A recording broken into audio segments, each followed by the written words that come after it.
Assalamualaikum warahmatullahi wabarakatuh. Yang terhormat Pak Koko selaku dosen pengampu mata kuliah manajemen perkantoran dan kearsipan dan teman-teman yang insya Allah berbahagia. Kami dari kelompok 7 akan mempresentasikan hasil penelitian kami. Langsung saja, yang pertama, konsep tata ruang dan tata letak kantor.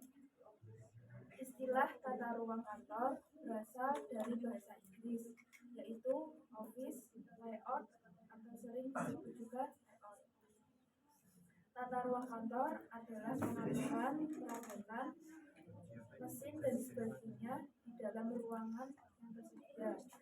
Ada beberapa ahli yang mendefinisikan tata ruang kantor, di antaranya menurut George Berry, LNG mengatakan tata ruang kantor adalah penentuan mengenal kebutuhan-kebutuhan dalam penggunaan ruang secara terperinci dari ruang ini untuk menyiapkan suatu susunan yang praktis dari faktor-faktor fisik yang dianggap perlu bagi pelaksanaan kerja perkantoran dengan biaya yang layak.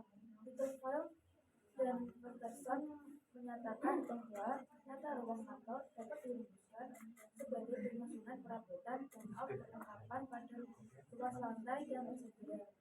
Tata ruang kantor disusun berdasarkan aliran pekerjaan kantor sehingga perencanaan ruangan kantor dapat membantu para pekerja dalam meningkatkan produktivitas. Kedua, tujuan tata ruang dan tata letak kantor.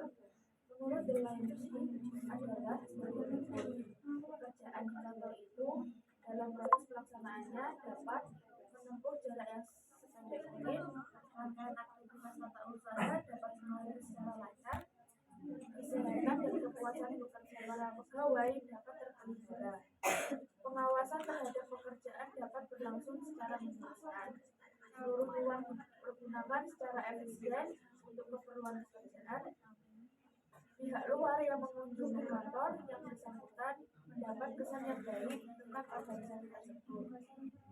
Susunan tempat kerja dapat dipergunakan untuk berbagai pekerjaan dan mudah diubah sewaktu-waktu dibutuhkan.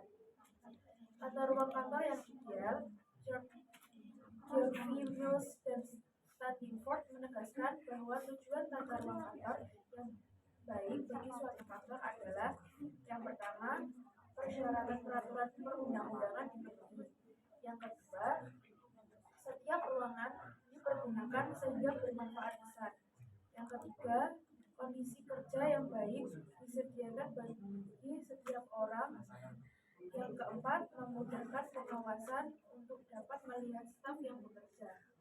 Yang kelima, rasa memiliki dan loyalitas pada kelompok kerja terpelihara. Yang keenam, komunikasi dan arus kerja diperlancar. Yang ketujuh, operasi yang asing dan mengganggu diri sangat tersendiri. Yang kesembilan, saling mengganggu antar pegawai indikator. 10, menyediakan pelayanan yang baik, misalnya isi telepon. 11, memberikan keamanan. Dari uraian di atas dapat disimpulkan bahwa tujuan tata ruang kantor yaitu memperlancar jalannya pekerjaan, yaitu segenap ruangan digunakan secara efisien untuk keperluan pekerjaan, lalu menambah semangat kerja pegawai, memberikan kesan yang baik bagi para tamu yang datang mengunjungi kantor, dan mempermudah pengawasan.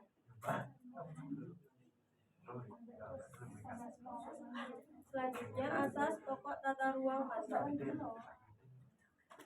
Asas pokok tata ruang kantor adalah prinsip-prinsip dasar yang mendasari pembuatan dan pengaturan ruang kerja dalam suatu kantor. Asas-asas ini bertujuan untuk meningkatkan efisiensi kerja, kenyamanan dan kesejahteraan karyawan, serta meningkatkan produktivitas dan kinerja kantor. Meskipun detail spesifik dari sumber yang kita tidak tersedia berdasarkan pengetahuan asas pokok tata ruang kantor umumnya mencakup 1. Fungsi, mengatur ruang kerja sesuai dengan fungsi dan kebutuhan karyawan. Aksesibilitas, memastikan bahwa semua karyawan dapat dengan mudah mengakses ruang kerja mereka dan fasilitas kantor. Kenyamanan, menyediakan yang nyaman dan mendukung kesehatan karyawan. Efisiensi, mengoptimalkan penggunaan ruang kantor untuk mencapai tujuan organisasi. Keselamatan, menyediakan ruang kerja yang aman dan bebas dari ancaman fisik. Estetika, mengatur tata ruang kantor dengan mempertimbangkan estetika dan kebersihan. Menurut para ahli, seorang ahli tata ruang publik Richard Mutter 1976 merumuskan 6 asas pokok tata ruang publik yang terbaik. Walaupun asas-asas itu diperlukan bagi tempat kerja yang tugasnya menghasilkan suatu barang, namun dengan penyesuaian sejenisnya dapatlah beberapa di antaranya dijadikan dasar bagi tata ruang perkantoran. Beberapa asas itu ialah: 1. Asas mengenai jarak terpendek. 2. Asas mengenai rangkaian kerja. 3. Asas mengenai penggunaan segenap ruang. Yang keempat, asas mengenai perubahan suasana tempat kerja. Selanjutnya, jenis standar tata ruang. Kantor secara etimologis dalam Kamus Besar Indonesia, kantor merupakan ruangan, rumah, gedung ruangan, tempat pengelolaan pekerjaan, usaha. Menurut Nuraida, perkantoran adalah suatu kesatuan organisasi yang meliputi sarana, pegawai, personalia, dan kegiatan administrasi untuk mendukung pengelolaan. Kantor memiliki beberapa fungsi penting, di antaranya melakukan informasi, menerima informasi, memberikan informasi, melindungi arsip atau data, mengatur informasi. Tata ruang dan lokasi kantor. 1. Tata ruang. Menurut Heriani, tata ruang kantor adalah pengaturan ruangan kantor serta penyusunan alat-alat dan perabotan kantor sesuai dengan luas lantai dan ruangan kantor yang tersedia untuk memberikan sarana bagi pegawai. Sedangkan menurut Littlefield dan Peterson, dalam objek tata ruang kantor dapat dirumuskan sebagai penyusunan perkakas dan peralatan dalam ruang lantai yang tersedia. Yang kedua, lokasi kantor. Kantor Pondok Al-Ihsan Grogol terletak di lingkungan yang tenang dan asri, ideal untuk kegiatan belajar dan kegiatan keagamaan. Bangunan kantor ini dirancang dengan arsitektur yang sederhana namun fungsional, mengedepankan kenyamanan baik untuk pengajar maupun santri.